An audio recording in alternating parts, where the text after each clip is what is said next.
Bonjour, je suis ici dans la librairie Pax pour vous parler de la bibliothèque de ma grand-mère, donc le spectacle de Tatiana Pessoa, qui en fait est une immersion dans la bibliothèque de sa propre grand-mère.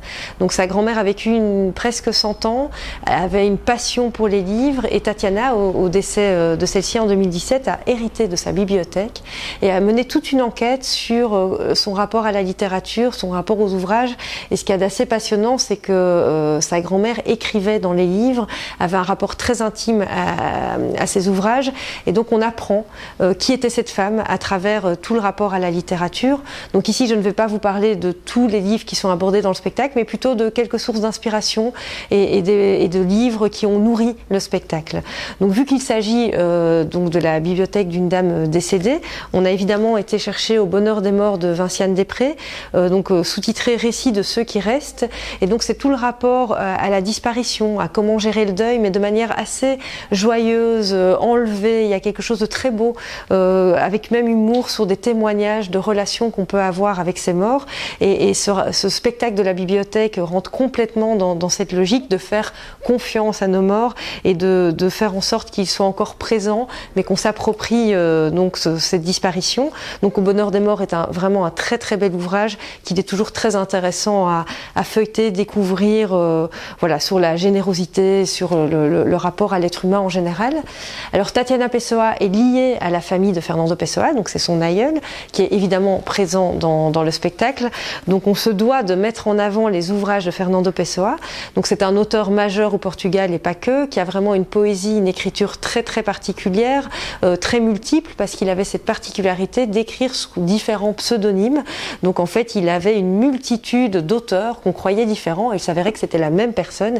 Et donc ce Fernando Pessoa a entre autres écrit un livre, le livre de l'intranquillité, qui rassemble plein d'écrits qui en fait étaient sous couvert de plusieurs noms.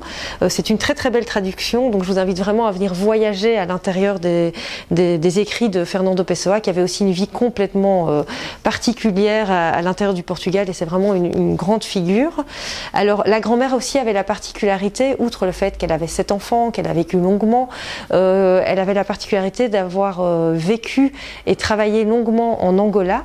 Donc se pose aussi la question de l'héritage post-colonial. Cette femme avait quelque chose d'assez fascinant, parce qu'elle est restée après l'indépendance. Elle a formé des documentalistes en Angola. Et donc du coup, on vous a pris 2 ouvrages très conséquents, très lourds, sur l'histoire de l'Afrique en général, des origines à nos jours, qui traversent donc du coup les questions coloniales, avec des questions très ouvertes.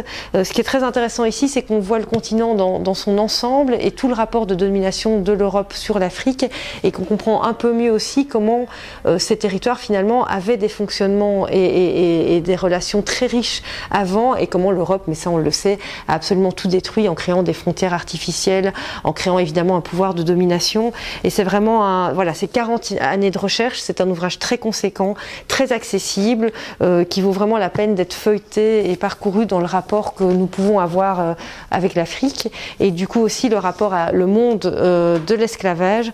Donc c'est un ouvrage aussi qui ne parle évidemment pas que de l'Angola, c'est sur le rapport à la propriété privée, l'exploitation des corps, comment imposer des choses aux personnes, donc de la préhistoire jusqu'à maintenant.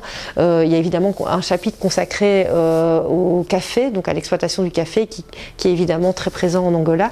Donc ça, voilà, ce sont des ouvrages qui ont traversé les sources d'inspiration, mais je vous invite vraiment à découvrir ce petit bijou de spectacle, qui est un vrai voyage à travers la littérature, les essais, l'intime, et qui s'universalise avec le rapport donc du coup à l'histoire et à cette femme qui était absolument impressionnante, et ce projet est très très très généreux dans sa relation au public. Voilà, tous ces ouvrages sont disponibles donc dans la librairie Pax, et on vous fera un plaisir de venir découvrir tout ceci. Voilà, merci beaucoup.